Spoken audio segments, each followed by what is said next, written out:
Mama, I give you.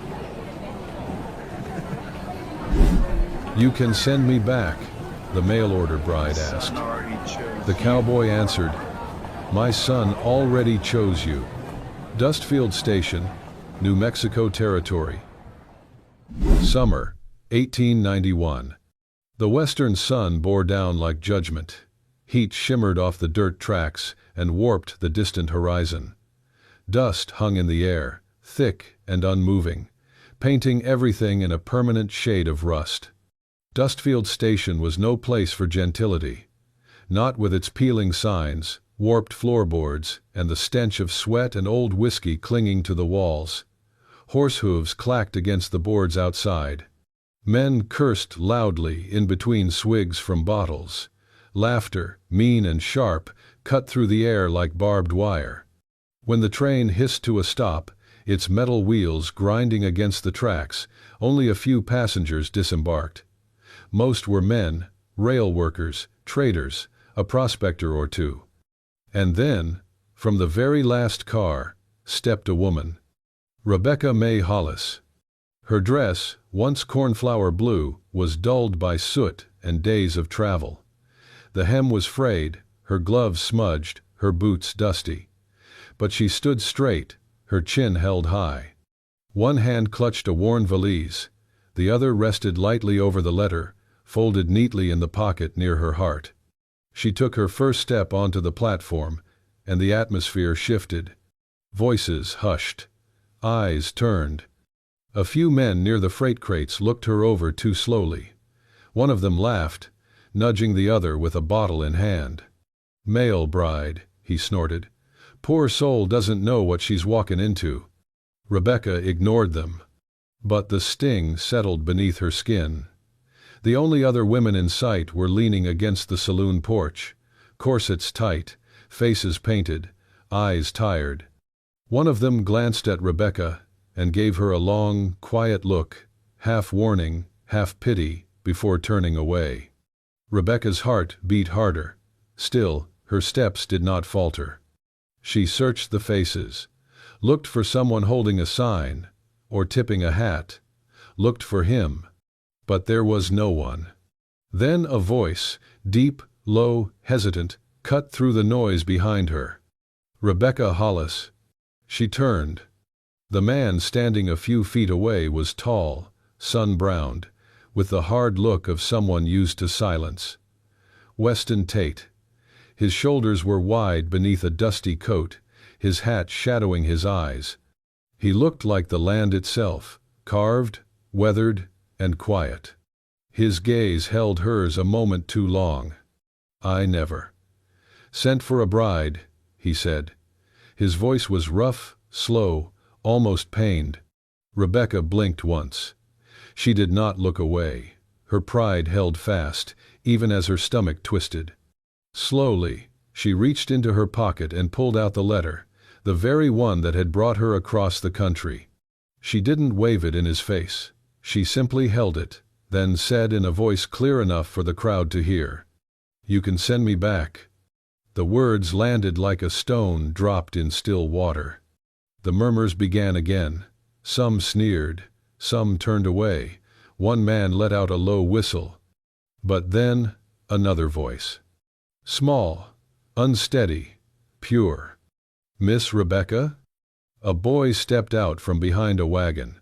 Barely 4, blonde curls tousled, boots too big for his feet. His cheeks were flushed, his eyes wide. He didn't run to her. He didn't speak again. He just walked up beside her, then stepped in front of her, standing between her and the crowd, small arms stiff at his sides, like he could protect her. Weston stared, first at Rebecca, then at the boy. Tommy. It all came together in an instant. The envelope, the writing, the name signed at the bottom. His son. His boy had sent that letter. Weston exhaled slowly. He looked at the faces gathered around, then back at Rebecca. Shame flickered through him, but also something else, something steadier. He didn't reach for her. He didn't apologize. Instead, he lifted his head and said firmly, My son already chose you." And just like that, in the eyes of the town, the matter was settled. He hadn't claimed her out of love, but he had claimed her all the same. A few hours after the confrontation at the station, Dustfield's slow-moving streets were thick with whispers. Nothing drew out the townspeople like the arrival of an unexpected woman, especially one who had been claimed in public, yet walked away alone. Rebecca did not ride back to the ranch with Weston. He had not offered, and she had not asked. He could not. Not with the town watching. Not with eyes peering out from behind curtained windows, and voices already spinning stories faster than truth could travel. Even Weston Tate, with his calm certainty and rooted sense of right, didn't know what came next. And until he did, he wouldn't risk bringing her into his home under a cloud of speculation. The town split quickly into camps. Some said she must be his wife now, after such a declaration, and he ought to bring her home or risk shame. Others insisted she was a con artist, a woman from the East, here to trick a grieving widower into surrendering his land. Still others, mostly older women and drifters, simply didn't want the disruption. They didn't like how she dressed, how she held herself, how she refused to wilt. "Too proud for a mail-order girl," one woman whispered. "Too polished." In the face of all that noise, Weston did what he believed was decent. He arranged for Rebecca to stay at the only room available in town, a narrow, second-floor lodging above the Dustfield saloon. It was not a place for a lady, but there were no inns, no boarding houses, and no homes willing to take her in. He paid in advance and gave her the key without comment. The room was cramped, the window cracked, the bed narrow. The thin walls did nothing to muffle the sounds below. Piano notes struck too hard, laughter too loud, boots stomping and bar stools scraping until long past midnight. Rebecca said nothing. She did not cry. She did not accuse. She unpacked her few things with silent dignity and placed the letter, the one that brought her here, on the table by the window. Then she sat in the only chair in the room and looked down at the street below, where men stumbled out of the saloon and shouted to the night. She kept the oil lamp burning late. It glowed like defiance behind the glass. Down below, Weston did not ride home. He stayed. He borrowed a horse from the sheriff under some vague excuse and tied it up beside the saloon. Then he took a seat on the bench under the overhang, just far enough to stay dry if it rained, just close enough to see the light from her window. He did not go upstairs. He did not speak to anyone. He just sat there, back straight, arms resting on his knees, eyes fixed on the second floor. He watched the lamp flicker. He listened to the town go quiet. And he did not leave until the light went out, close to dawn. The next morning, Rebecca opened her door and stepped out onto the creaking landing. Below her, the bench where Weston had sat was empty now, but a rough, wooden chair sat nearby, dragged up during the night. Its seat was worn smooth, and when she touched it, it was still faintly warm. She looked at it for a long time. He hadn't come up to comfort her, hadn't promised her safety or affection, hadn't said a single word, but he had stayed. And, in Dustfield, that meant more than most men's declarations. Rebecca stepped back inside, closed the door behind her, and let the morning sun fall across her face. She was still a woman without a title, still adrift in the eyes of the town. But she was not alone. And for now, that was enough. The courthouse in Dustfield was little more than a single-room annex beside the chapel, with creaking benches and high windows that let in too much sun and too little breeze. But on that day, it felt like the center of the world. The room was packed. Men who never spoke to one another in town now stood shoulder to shoulder, arms crossed, faces unreadable. Women fanned themselves in the back pews, their eyes sharp, their whispers sharper. Even the preacher stood near the door, arms folded, lips pressed thin. And at the front of it all sat Rebecca. She sat alone, hands gripping the edge of her chair, knuckles white beneath her gloves. Her back was straight, her chin lifted, but the slightest tremble in her fingertips betrayed the weight of the moment. On the table before the town council lay a single sheet of paper, yellowed and folded. The seal had long since crumbled away. One of the councilmen, a gaunt man with a sour mouth and a loud voice, tapped the letter with his knuckle. "This," he declared, "is what brought her here. A letter written under the name of Weston Tate." He unfolded it, careful and slow, like unveiling a crime. Then he read it aloud. "My pa is real sad. I think he needs someone who can smile big. If you come, maybe he'll smile again." The words, written in shaky, childish print, filled the room like thunder. Some folks chuckled under their breath. Others turned away, uncomfortable. The councilman continued, voice cold. "Here lies a deception. A woman was summoned under false pretense, creating unrest in this town. It is our duty to determine whether that deception was accidental or criminal." He folded the letter again, placed it back on the table, and looked toward Weston. No one had called on Tommy. But outside the nearest window, just behind the glass, a small face appeared. Tommy stood quietly on his toes, his little hands resting on the sill. His eyes, round and solemn, watched every word, his breath fogging the corner of the glass. He didn't speak, he didn't move. Inside, Rebecca turned her head slightly, just enough to catch Weston in her periphery. He was sitting still, as always, but his fingers tapped against his leg, a quiet, unconscious rhythm. Then, slowly, he stood. No one stopped him. He walked to the front of the room, boots thudding against the wooden floor. He didn't look at Rebecca. He didn't look at the crowd. He looked only at the letter. And then he spoke. "The letter carries my name," he said. "That's enough. I accept the fault." A rustle moved through the crowd. "You admit," one of the councilmen asked, "to misleading this woman?" "I admit the letter was sent under my name," Weston replied, voice low but firm. "And I accept what comes with that." Another man leaned forward. "Even if it cost you your reputation, your trade, your standing in this town." Weston's answer was calm. "She came here in good faith. That deserves honor, not punishment." The verdict came after a hushed discussion. Weston would pay a fine. More than that, he would be suspended from all cattle trading and sales within the region for 6 months, an enormous loss for a rancher in the height of season. Weston nodded once. Then he turned to the room, gaze level, steady. "She doesn't go," he said. "I do." And with that, he walked back to his seat, sat down, and folded his hands. He didn't glance at Rebecca. But she was already looking at him. No one clapped. No one spoke. Because they all understood, he hadn't done it for love.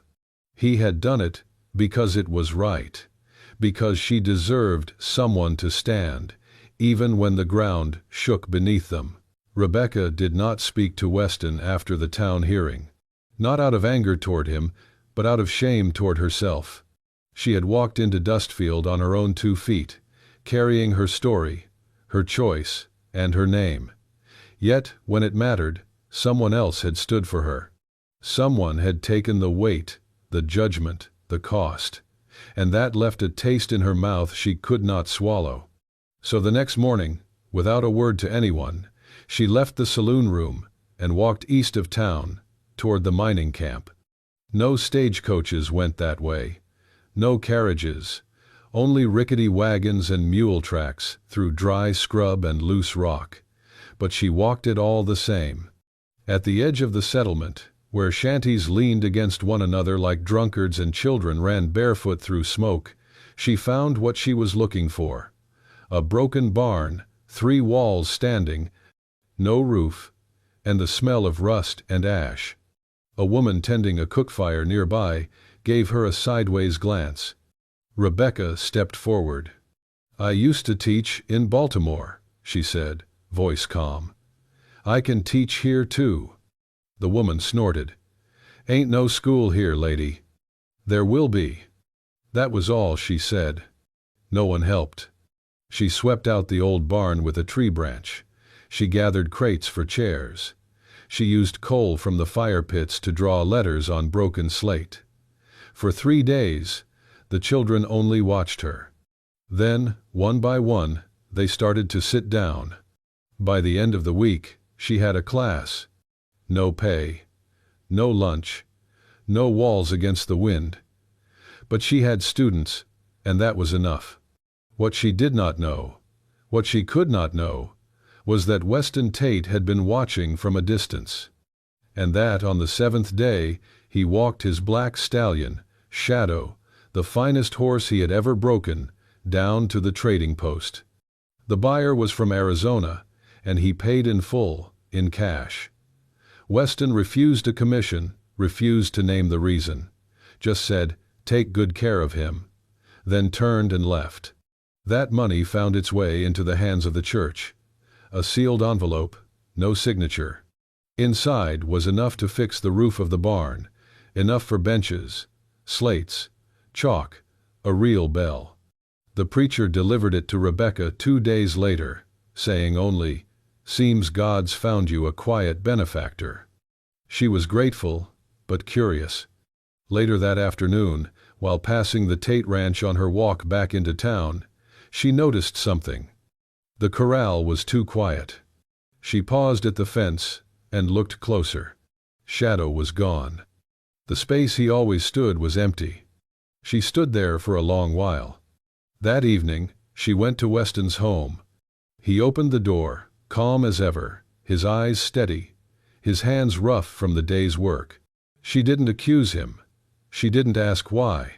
She just stood on his porch and said, "You sold him." Weston didn't nod, didn't confirm. He didn't need to. She stepped forward, looked at him fully. "You didn't save me," she said, voice low. "You gave me room to save myself." And then she turned, walked back into the fading light, leaving him alone on the porch, the breeze tugging at his shirt. He said nothing, but he watched her until she disappeared over the hill, just as he always did. The sky turned gray without warning, casting the town in a cold, dull light. Clouds settled low, like the heavens themselves were holding their breath. A polished carriage rolled into Dustfield, out of place among the chipped wagons and mule carts. Its wheels moved with purpose, not the hesitation of a traveler, but the certainty of someone returning to claim what he believed was his. The man who stepped down wore a dark vest. His boots shined to a mirror gleam. A gold chain crossed his chest, anchored to a pocket watch he checked with mild disdain. His coat did not hold dust. His eyes did not seek permission. They scanned the townsfolk like he was reviewing a staff or a ledger. He asked for no directions. He did not shout. He simply walked to the sheriff's office and handed over a bundle of documents. A marriage contract. A letter of engagement, signed in Baltimore. A formal accusation of desertion. And a petition for moral review of Dustfield's response. When the sheriff emerged with him into the open air, his tone was cautious. "There's a man here claiming legal guardianship over Miss Rebecca Hollis." The town quieted. The man didn't wait for Rebecca to come to him. He turned toward the middle of Main Street and spoke like he was addressing a courtroom. "She is my responsibility," he declared. "By agreement, by family arrangement, and by every moral measure, she belongs with me." He didn't raise his voice. He didn't need to. Rebecca stepped into the street. She didn't look shaken. She didn't glance toward Weston's ranch or the saloon balcony where the eyes were already watching. She walked slowly, purposefully, and when she stopped in front of the man who once held her future like a deed, she lifted her chin and said evenly, "If I was yours, You wouldn't have to come this far." Something shifted in the crowd. No one cheered, but no one moved either. He held out the papers again. "The law is not optional in this territory." Rebecca's lips curled faintly. It wasn't optional in Maryland either. And yet, here I am. The man's confidence flickered, just slightly. Then Weston stepped from the side alley, boots steady on the wooden planks. He said nothing at first, simply approached until he was within reach. He didn't speak to Rebecca, didn't confront the man. He placed one hand on her shoulder, firm, calm. She did not flinch. Then he looked at the man who had come to claim her and said quietly, "She stays, because she chooses to." No threat, no need, just truth, spoken from a place deeper than pride. The man looked between them. For a brief second, he seemed to calculate how much power he truly had left in a town that did not bow to contracts written back east. And in that second, he realized he had already lost. The air felt lighter after the man from the east rode out of Dustfield, but nothing had truly settled. The storm had passed, yes, but it had left behind debris no one dared move. Rebecca remained in the same room above the saloon. Her window faced the street, her curtains drawn half the time. The whispers no longer carried the sting of accusation, but their weight had not lessened. In the eyes of the town, she had been defended, yes, but not claimed, not truly, not where it mattered. She walked to and from the mining camp each day, taught the children with steady resolve, and helped the church organize supplies for the makeshift school. Her steps were even, her voice calm, but inside her, something hung between waiting and weariness. Weston knew. He had watched her from a distance long enough. He found her inside the church, sleeves rolled, sorting through a crate of slates and old books. The air smelled of dust and wax. She didn't hear him enter, but when she looked up, he was already standing there, hat in hand, shoulders squared like he was bracing for a shootout. He did not greet her. He simply said, "It's time." Rebecca blinked. "Time for what?" His voice was steady, with that low, rooted tone that always meant he'd already made up his mind. "You've paid your debts, faced your past. I've stood by you in town, but I won't let you sleep another night above a saloon." She frowned, straightening. "I am not your burden, Weston." He stepped closer, not aggressive, but unmovable. "You're not a burden. You're my choice." Her breath caught. Not because of what he said, but how he said it. No romance, no decoration, just a plain, stubborn truth. He turned and walked out, left the door open behind him. She followed. He rode ahead on horseback. She followed with her bag in the back of a cart lent by the preacher. No words, just the road. Dust between them, but not distance. When they reached the ranch, Weston dismounted first. He didn't point her toward the barn or a side room. He opened the front door of the house and took her valise from the cart like it was the most natural thing in the world. No fanfare, no explanation. Inside, the hearth had been cleaned. The floor swept. A small fire waited in the grate, and the faint scent of lavender drifted from the open window. A bouquet of wildflowers, yellow-petaled, mountain-grown, rested in a chipped vase by the sill, the same kind of flower planted beside his late wife's grave. Tommy ran in from the yard, dirt on his knees, and hope in his voice. "Ma's home." Weston did not flinch. He did not correct him. Rebecca froze. Her fingers still clutched the strap of her bag. Weston said nothing, only carried the bag to the fireplace and set it down. Then he pointed toward the hallway. "You'll sleep in the big room. I'll take the office for now." She didn't argue. He added, without turning back, "We'll figure the rest in time." Later, she walked into the kitchen and found the pots scrubbed. A bucket of fresh water set near the back door, and the table cleared. There was a folded cloth, clean, unused, and beside it a spoon carved from cedar, small, clearly meant for a child's hand. It hadn't been there before. That night, she stood in the doorway of the bedroom. It smelled of sun-dried linens and old pine. She sat on the edge of the bed, her fingers brushing the quilt's stitching. She did not feel like a guest. She did not feel like a replacement. For the first time, she did not feel alone. Not in this house, not in the heart of the man who had never once said he loved her. Because he didn't need to. The letter came folded in stiff parchment, sealed with red wax and stamped with the insignia of the regional court. It arrived, not by mistake, but by vengeance. Rebecca read it first, hands steady, eyes unflinching. Weston read it after her, jaw tight, the lines in his face deepening. The letter was a formal complaint, filed by her former fiancé. It accused Weston of unlawfully harboring a woman under false pretense and coercing her into remaining in Dustfield. It was legal, it was cold, and it was meant to shame. A week later, a federal agent rode into town. He wore a tailored coat, carried a revolver that had never seen Dustfield dirt, and walked like he expected compliance. He came to question Weston Tate, but the town had changed. When the agent stepped into the saloon to ask for directions, he was met with silence.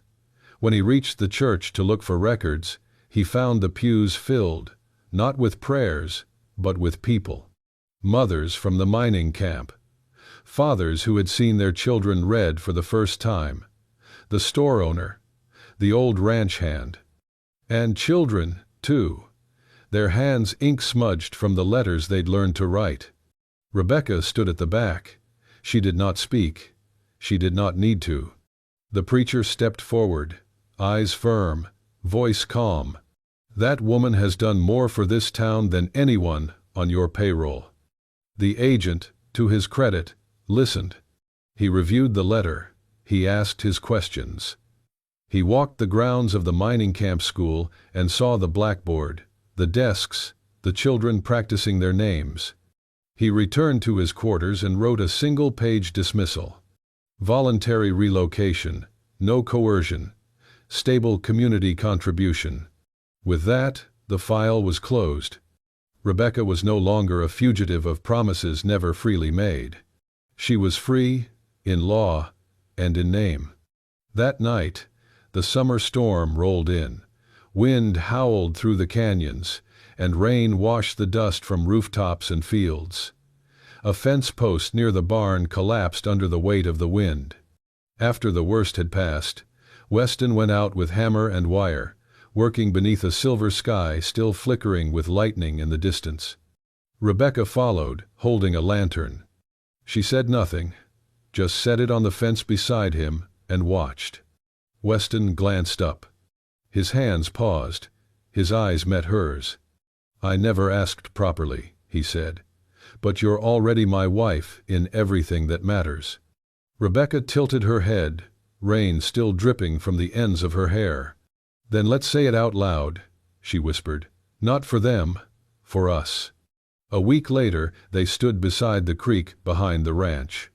The preacher stood between them, Bible in hand, his voice carried gently by the wind. Rebecca wore a plain linen dress, hand-sewn and sun-bleached.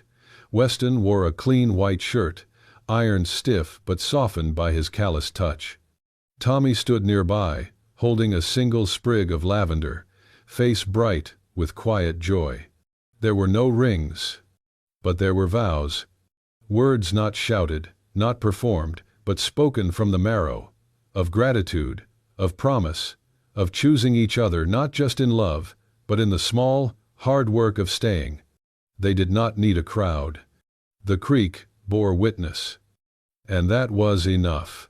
1 year later, the ranch looked different, not larger, not richer, but fuller. The garden behind the house was thriving. Rows of squash, beans, and tomatoes climbed the wooden lattice Rebecca had built with Tommy. There were chickens now, a fence freshly painted, and a line of laundry swaying like prayer flags across the yard. Inside the front room, the old parlor had been turned into a schoolroom. 6 children came each morning, some from nearby homesteads, others from the mining camp. Rebecca taught them letters, numbers, and how to speak their minds kindly. Tommy, now 5, was the first to arrive and the last to leave. One afternoon, as they stacked books and swept the floor, he looked up with wide eyes and said, "We built this place, didn't we, Ma?" Rebecca paused, a softness blooming in her chest. "Yes," she said, "we did." Weston still didn't speak much, but he passed through the house like a steady rhythm. His hands fixed broken drawers, chopped wood before anyone asked, and left warm bread on the table each morning. He touched Rebecca gently as he passed, a hand on her back, a brush of fingers along her arm, not out of show, but out of habit. They never needed to say they were husband and wife. They simply lived like it. Each morning began together. Each evening ended with the 3 of them beneath the same roof, with the same silence that now felt like peace. One day, Rebecca hung something new on the wall of the schoolroom, a wooden frame, hand-carved, holding a single yellowed letter. The handwriting inside was crooked, childlike. "My pa is real sad. I think he needs someone who can smile big." A little girl with a missing front tooth pointed at it. "What does it mean?" Rebecca smiled, her hands folded in front of her apron. "It means someone believed love could fix something. Grown-ups forgot how to heal." The children didn't fully understand, but they were quiet for a moment, looking at the letter like it might answer something they hadn't yet learned to ask. That evening, as the sun melted across the plains, Rebecca sat on the porch beside Weston. Tommy lay between them, drowsy from the day, his head on her lap. The wind was soft. The sky stretched wide and orange, brushing the edge of the world. Weston reached over and took her hand. He didn't squeeze it. He just held it there, like he meant to, like he would. They didn't speak. They didn't need to. The house stood behind them, warm and alive. The boy who wrote the letter no longer needed to fix what was broken, because now they had built something whole, and they had done it by choice. If this story touched something quiet in your heart, if you believe love can still be chosen, built, and held with gentle hands, then saddle up and stay a while. There's more where this came from. Hit that like button if Rebecca, Weston, and little Tommy reminded you that family isn't always born. Sometimes it's written in letters, forged in storms, and sealed with the quiet courage to stay. And don't forget to subscribe to Wild West Love Stories, where every tale rides through dust, danger, and devotion, and always leaves an echo behind. We've got more untamed hearts and forgotten romances on the trail ahead. Join us, where bullets missed, but hearts didn't.